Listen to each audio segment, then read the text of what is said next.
हाँ जी।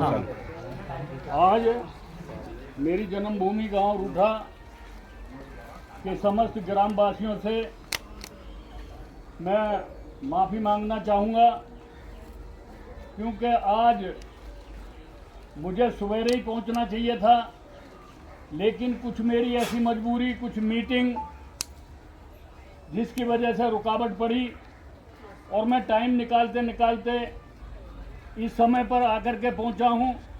इसलिए मैं आप सभी से माफ़ी का हकदार हूं, माफ़ी चाहता हूं और मुझे उम्मीद है कि मेरा गांव, समाज ये मुझे इस गलती के लिए माफ़ करेगा। आज बाबा साहब की 135वीं जन्म तिथि पर हमारे गांव में रूठा के अंदर सभी समाज के व्यक्ति बाबा साहब की जयंती बहुत सवेरे से ही मना रहे हैं, जिसमें बच्चे, बुजुर्ग, महिला सभी सम्मिलित रहे हैं और ये कार्यक्रम अब तक चलता रहा है। ये भी हमारे लिए एक गर्व की बात है।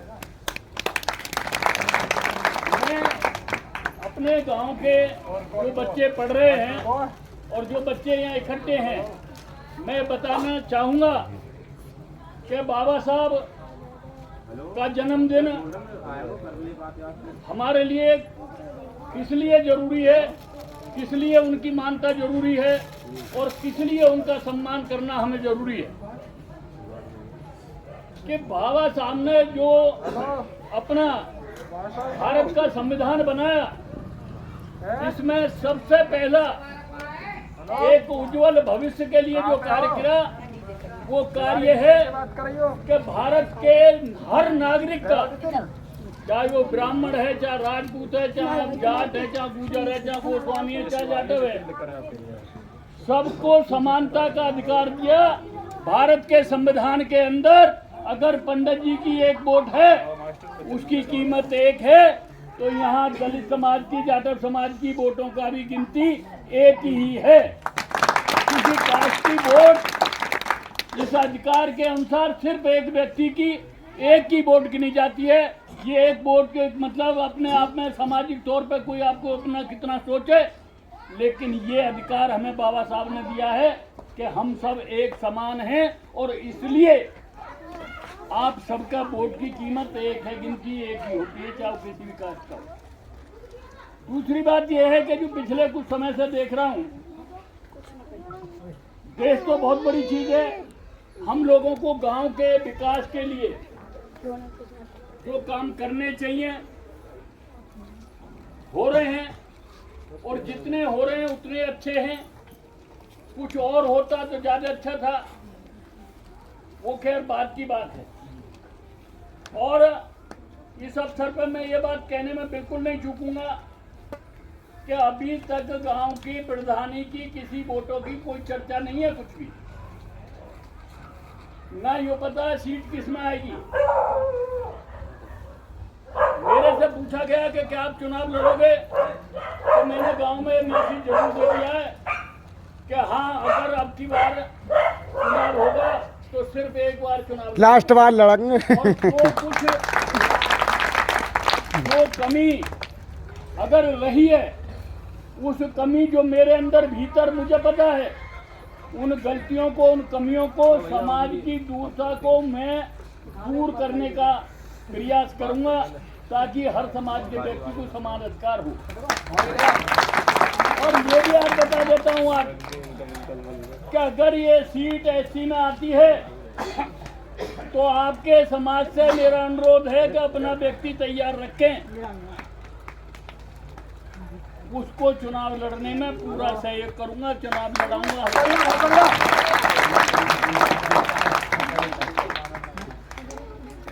मैं अपने लिए नहीं, मैं आपके लिए भी तैयारी कर रहा हूं। सही बात है, बहुत बढ़िया बात है। तो कि देश 70-75 साल की आजादी के बाद भी हमारे यहाँ जाटव समाज में से कभी कोई प्रधान नहीं बना और एक प्रधान जी बने कल्याण सिंह जी। उनकी प्रधानी चलने ना दी। कौन कसूरवार था, कौन क्या था, ये तो भगवान जाने, लेकिन उनकी प्रधानी पूरी नहीं होने दी, बीच में लटका। और इसके बाद में जब मैं चुनाव के बाद में एसी में सीट आई, तो मैंने आप लोगों की सर्वसम्मति से गंगा सरन को चुनाव लड़ाया था। और जब वहाँ पे चुनाव के बाद में जब कार्यक्रम करने शुरू करे, मैंने कभी बीच में दखल नहीं दिया। गंगा सरन को भी ये बोला था, ये सीट बदलती रहती है, हर बार एसी में सीट नहीं आएगी।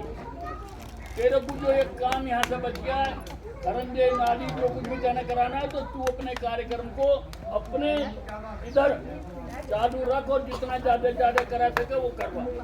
फिर जैसा भी उसने करा, फिर बीच में कंप्लेंट भरी, उसके लिए भी मैंने भी हाथ जोड़ कर मैंने कहा भाई जैसे जैसे प्रधानी आपके लोगों में आई है, नफा नुकसान के इसकी 5 साल पूरी करवा दोगे तो आपका मेरे ऊपर, इसके ऊपर एहसान नहीं है, वो एहसान मेरे ऊपर होगा कि मैंने चुनाव लड़ाया था और एक रिकॉर्ड तोड़ दिया है। सही बात है। रूठा गांव के अंदर 5 साल पूरी प्रधानी करवा।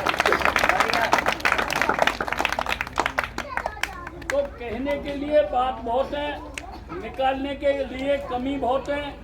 लड़ना आपने है, संघर्ष आपने करना है, आगे बढ़ना है, दिशा मैंने देनी है।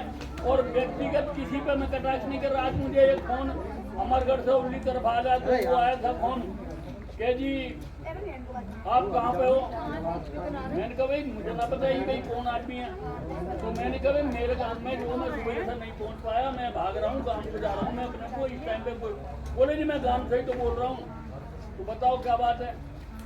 क्योंकि हमने इधर रखा है पल्ली तरफ प्रोग्राम है, तो तुम हमारे यहाँ भी आ जाइए और जो कुछ दोगे उसे मुट्ठी बांध कर ले लेंगे। ठीक है। तो मुझे मैं ये कहना चाहता हूँ सार्वजनिक तौर पर, जब वैसे तो जब हम सब लोग मना रहे हैं तो एक ही गठन के नीचे ये सारे कार्यक्रम होना चाहिए था और बहुत अच्छी बात होती, लेकिन क्योंकि मुझे टेलीफोन करके बोला है तो मैं आप सबसे ये भी अनुमति चाहूंगा, अगर उनके भी दिल को ना तोड़ूं, सही बात है। उनके यहाँ भी मैं हाजिरी लगाऊं, समझे। रही ये अके इसमें पढ़ने के बच्चे हैं, आगे मेहनत करने वाले बच्चे हैं, आगे आपने अपने भविष्य को देखना है। एक ही आज के दिन में ही मैं ज़्यादा बातों पे करूँ बोलूँ, ठीक नहीं होता। बोलने से ज़्यादा करना होता है, और जो वक्त आने पर करूँगा। और आप सबको आप प्रधान जी को वायदा करा था, आपने निभाया। जय हिंद, जय भारत, जय भीम। बहुत बढ़िया।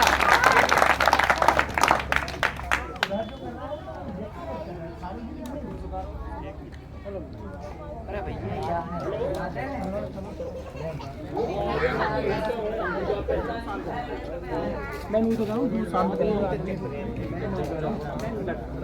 देवताओं देखिए ऐड है जो चलो तो उधर को भी